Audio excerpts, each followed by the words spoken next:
Hi, welcome back to Enjoying the Word. We are thinking about studying the Bible, working through the process of what's involved in making sense of a passage and allowing it to have impact in our lives. And the process that we're using is this one, where we're thinking about the fact that we've got to start with look. Okay, we've got to look and see what the text says. Then we can move on from that to consider, okay, what does the text mean? And then we can come to think about what should the text stir in our lives. So we're still in this look stage right here at the beginning, but we're kind of coming to the end of it because we've covered a lot of ground already. We've thought about some of the kinds of things that we'll notice in a passage.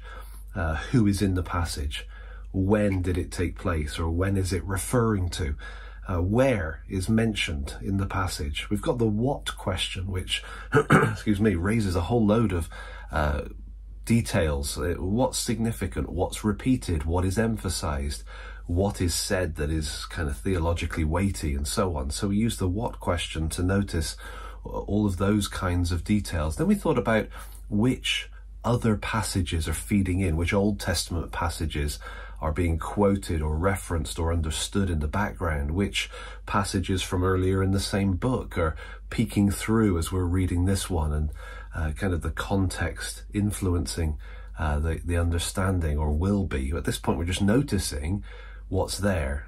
Once we get onto the learn stage, then we're going to be trying to make sense of how those things are all feeding together. There's one more question that I want to ask, one more thing we need to notice before we move on to the learn stage. And what is that? Well, it's how.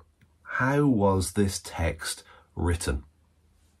There's lots of different ways to write a passage, to write down what was needing to be written down, but God inspired the writers, not just with what they said, but with how they said it. So we want to notice that. We don't need to make sense of it fully yet. We just need to notice how it was written. And essentially, there are three broad types of text in the Bible. There's lots of different elements within these, but essentially, whenever you're open your Bible, whenever you're reading a passage, it's going to be one of three main text types. The first one is narrative, second one is poetry, third one is discourse. Okay, so these are the three main types. Let me just explain them briefly. We're going to come back and make videos about these because this is important stuff. But at this stage, we simply want to kind of distinguish the features so we know what we're looking at. Then we can always study those in more detail. So a narrative, there's a sort of a plot line. A narrative is characters in a plot. So you've got people, you've got some sort of inciting incident, something that creates tension. That tension then rises and it reaches kind of a climactic moment or a resolution point within the story. Now, typically, every narrative is going to have those elements, but also narratives are woven together. So sometimes you're in a narrative that sort of has those elements, but really it's building the greater tension through the whole book. We'll see that that's the case with John. So a narrative is a story that's being told. It could be a story Jesus is telling, like a parable, or it could be a story where it's recounting events. We see a lot of that in the history books of the Bible, in the Gospels. John 12, the passage we're looking at, is recounting an event. And so it's written in narrative form. There's more of that than anything else in the Bible. The second most common is poetry.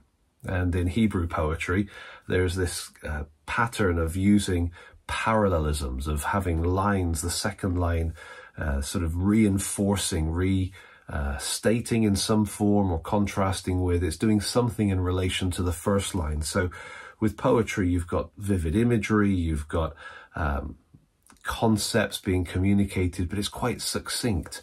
And so you'll have a statement in the first line and then some kind of reinforcement or clarification or something coming through in the second line.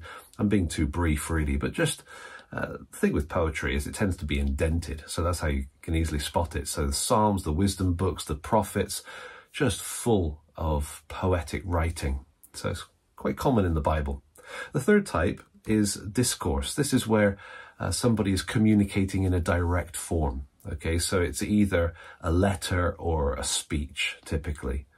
one person intending to communicate something to an audience, whether it's by post with a letter or whether it's in person in a speech. So you'll have those, that type of writing, of course, all the epistles, all the letters, as well as speeches like Joshua to the nation or Moses to the nation or Jesus' Sermon on the Mount, which has some poetry in it and a narrative or two, but essentially is discourse in the way that it's constructed.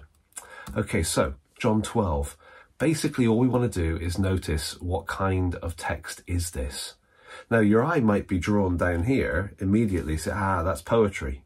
You got a quote there from Zechariah, and actually, if you're noticing it, there's a quote there from Psalms as well. So those are poetry in form, but they're contained within a story. This is a narrative. You've got crowds, you've got Jesus, there's tension, the tension seems to increase.